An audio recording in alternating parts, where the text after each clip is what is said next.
Russell, it's hard to get out of a losing trade that opens railed down, only to kick you need the next day. Big money has all the data and resources and the insider info. Russell, I appreciate the comment, but I don't want you to feel like the market's stacked against you. In fact, I would say quite the opposite, right? Quite the opposite. Everybody has the same opportunity in the market. Everybody's trying to do the same thing. There's no bad guy with the Darth Vader helmet on the other side going, hang on, I can do this. I got a voice changer here. There's no bad guy on the other side saying, engage order 66. It sounds more like Bane than Darth Vader, but we'll go with it. Engage order 66 against Russell's portfolio. No. there's nobody on the other side saying we got to take this guy out, right? So, but to your point, it is hard to close. And from a psychological perspective, I get it. Number one, it's hard to close because you have to admit that you are wrong. Or change it. Change your thought behind it. I'm looking for a specific slide. Change your thought behind it. Instead of saying that you're wrong, say, it just didn't work out, right? It's fine.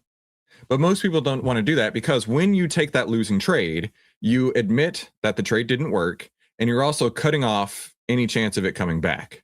Now, you've got to do that because when you get in a situation where your stock goes against you, it's hard to sell because you're afraid it's going to turn around and go up, right? I mean, for what other reason would you not want to sell it? Because you have this fear, the psychological fear built inside of you and every human, which is what traders have to overcome, that if I sell, then I have no chance of it coming up. Outliers have to flip that on their head. And they say, you know what? I better get out because I don't want to get caught in this mess. I don't want to get caught in this mess. And things can get so much worse against you. Lucky Chevy says, take the haircut and avoid the sled ride. Yeah, I get it, dude. I get it. But this is what it's going to take to be a successful trader. You have to change your perspective, your mentality behind it. And listen, sometimes it will go up without you, right? If you're not feeling like an idiot often, you're not managing risk. You can take small drawdowns, feel stupid, and still walk away with your capital and your future intact. Or you can hold hope and on a rare occasion blow up. I don't want that to happen to you. By the way, Mark Minervini will be here 2 weeks from today. Mark will be here hanging out with you guys. How exciting is that? One of the greatest traders in the history of time. One of my mentors, Mark Minervini, will be here in 2 weeks' time. Oh man, I'm excited about that. Let's keep going. And there's a lot more where that came from. So many companies were hit hard yesterday, and they're still getting hit hard today. If we look at my portfolio, this is one of the worst losses I'd say in the past few years in a single day. It was a quick sell-off. I lost around, between both portfolios, around $60,000 in one day. So around 5% of the portfolio. When we look at the categories here. So this is one of those reasons why I don't like to do paper gains. I really don't like paper gains. And in fact, a lot of you guys are probably feeling that way too, because if you look at the 2026 portfolio linked down below, right? My year-to-date return was over 50% at one point. It was over 50% at one point on paper. But those were not closed trades. They still had market risk. And even though we rolled it as much as we possibly could, by the time the trades were closed, it wound up being about a 4% gain. Now, because we're looking at it from the perspective of, oh man, it's not 54%, it's only 4%, that feels like a loss. But at the end of the day, when the trades were actually closed, had we not looked at the paper gains, we'd say, awesome.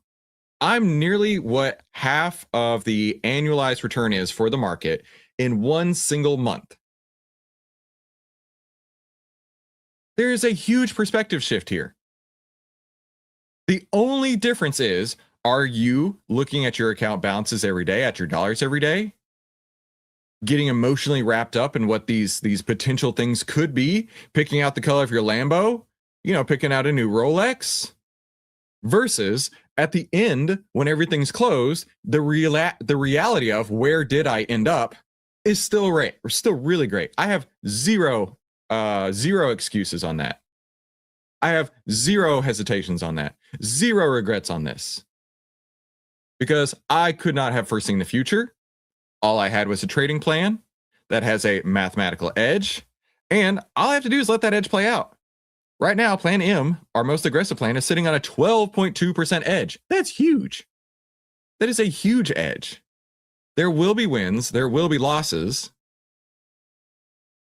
And you've got to embrace the uncertainty that goes behind it and understand.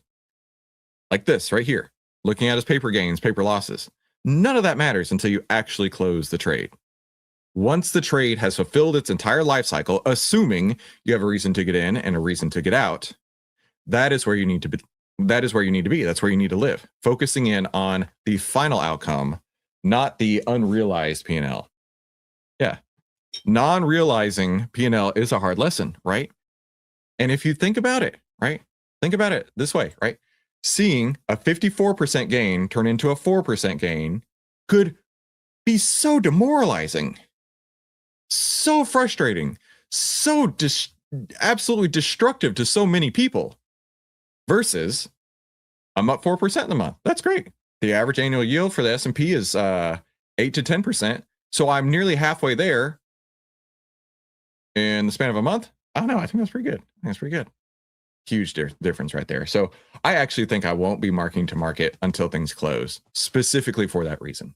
I don't want to get y'all all excited. I don't want to get your Joneses all up, only for it to happen. And then think of it from the opposite perspective, right? Think of it from the opposite perspective. And this isn't normal. This isn't normal. Yeah. Imagine your open trades were down. Imagine you were down 15% in the month. Oh, that's going to hurt. Every day when you go to bed, oh, I can't believe I'm down 15% for the month. I can't sleep. My wife's going to leave me. Oh, I'm going to have to sell my house to pay for my trading losses. And then what an emotional high you get to when you get just to break even. Oh, yes, we are back, baby. When do I get my Lambo? And then let's say you close it out with a 4% gain.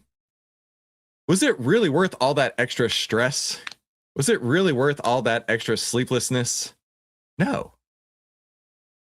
So yeah, we're going to start doing that from now on because I don't want you guys getting this misconstrued. I want to help you be successful. And one of the ways to help you be successful is not focusing in on the paper gains that are not yours until they're closed and focusing in on actually trading a plan. Remember, and I love this quote because it's so true, right? If you diversify, control your risk, and go with the trend, it just has to work.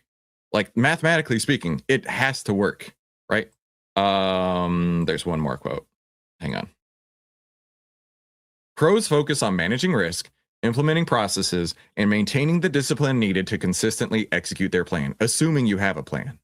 Knowing that if they get that right, managing risk, implementing processes, and maintaining the discipline to consistently execute it, knowing if you get those right, the money takes care of itself. The money will take care of itself. All right. The money will take care of itself. But if you base your entire trading history, on 4 occurrences, think of it this way. If you flipped a coin 4 times, you could absolutely sit on 4 tails in a row. But imagine that, hang on, let's do some imaginations together. Imagine that you had a coin flip that had, every time you won $7. Every time you lost $4. Okay. But you had a 56% win rate, right? So it's not 50-50. In fact, it's 57. 56.9 rounded to 57. And now imagine you flipped 4 tails in a row. That absolutely can happen. Do you change everything? You abandon all your plans because you hit 4 in a row? No. In fact, 43% of the time, you're going to lose. And you can hit 4 in a row 43% of the time.